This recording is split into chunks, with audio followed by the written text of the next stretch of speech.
Hello বন্ধুরা, দেখো চলে এসেছি রান্নাঘরে। আজকে কি রান্না করব দেখো। এই দেখো গাটি কচু কেটে নিয়েছি, গাটি কচু। আর এই দেখো এখানে আলু কেটে নিয়েছি, পেঁয়াজ, টমেটো, ধনেপাতা।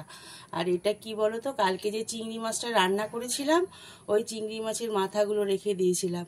ওই চিংড়ি মাছের মাথা দিয়ে রসুন আর কাঁচা লঙ্কা বেটে নিয়েছি। এই দিয়েই আজকে গাটি কচুর তরকারিটা রান্না করব বন্ধুরা। কিভাবে রান্না করি তোমাদেরকে আমি পরপর দেখাচ্ছি।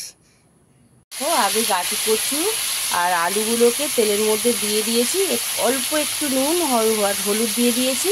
নুন হলুদ দিয়ে এবার একটু লাল লাল করে ভেজে আগে এগুলোকে তুলে নেব। দেখো গাটি কচু আর আলুটাকে লাল লাল করে ভেজে তুলে নিয়েছি। ওই কড়াইতেই আবার একটু তেল দিয়ে দিলাম, তেলটা গরম হয়ে যাক। তেলটা আবার গরম হয়ে গেছে আমার, তার মধ্যে আমি সাদা জিরেটা ফোড়ন দিলাম। সাদা জিরাটা ফোড়ন হোক, সাদা জিরাটা একটু ভাজা ভাজা হলেই এবার আমি এক এক করে সব মশলাগুলো দিতে থাকবো। এই কড়াইটাতেই করে নিলাম, কারণ গাটি কচু তো একটু লদলদে হয়, ভাজলে একটু কড়াইতে লেগে লেগে যায়। এবার তার মধ্যে আমি পেঁয়াজগুলো দিয়ে দিচ্ছি।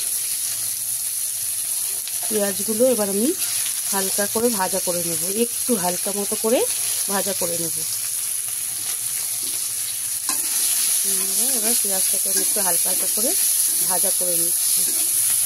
আগুনটাকে আস্তেই রেখেছি যাতে সব মশলাগুলো আমি ভালো করে একটু ভাজা ভাজা করতে পারি। তো পেঁয়াজটাকে আমি ভাজা ভাজা করছি। দেখো বন্ধুরা, এবার টমেটোটা দিয়ে দিয়েছি। দেখো নুন দিয়েছি, আর ধনে গুঁড়ো, জিরের গুঁড়ো, হলুদ গুঁড়ো আর কাশ্মীরি লঙ্কার গুঁড়ো। কারণ কাঁচা লঙ্কা তো আমি আগের থেকেই বেটে রেখেছি ওই চিংড়ি মাছের মাথার সাথে, রসুন আর কাঁচা লঙ্কা। এবার এই মশলাটাকে আমি একটু ভাজা ভাজা করব। মশলাগুলো ভাজা ভাজা করা হয়ে গেছে। এর মধ্যে আমি এবার চিংড়ি মাছের মাথাটা দিয়ে দিয়েছি। এবার এই চিংড়ি মাছের মাথা বাটাটা দিয়ে পুরো মশলাটাকে এবার যতক্ষণ না তেল ছাড়ে ততক্ষণ অবধি ভালো করে বন্ধুরা কষাতে হবে। দেখো বন্ধুরা, মশলাটা কি সুন্দর কষে গেছে, দেখেছে? মশলাটা খুব সুন্দরভাবে কষে গেছে। এবার আমি এর মধ্যে আগের থেকে ভেজে রাখা আলু আর গাটি কচুগুলো দিয়ে দেবো। দিয়ে এবার এগুলোকে সব শুদ্ধ আমি আবার কষাবো 5 থেকে 7 মিনিট। দেখো সুন্দরভাবে কষে গেছে তরকারিটা, খুব সুন্দরভাবে কষে গেছে। এবার আমি পরিমাণ মতন একটু জল দিয়ে দেবো, কারণ তরকারিটা তো সিদ্ধ হতে হবে, তাই একটু আমি পরিমাণ মতন জল দিয়ে দিলাম বন্ধুরা। দিয়ে একটু ভালো করে নাড়াচাড়া করে নিচ্ছি। এক হাতে ক্যামেরা আর এক হাতে রান্না করছি বন্ধুরা, তোমরা কিন্তু একটু ম্যানেজ করে নেবে। যদি কোনো ভুল ত্রুটি হয় একটু ম্যানেজ করে নিও। এবার আমি একটা থালা দিয়ে এটাকে ওপর থেকে ঢাকা দিয়ে দিই। ঢাকনাটা তুলে নেব বন্ধুরা, কতদূর কী হয়েছে একটু দেখে নিই। ঢাকনাটা তুলে নিলাম।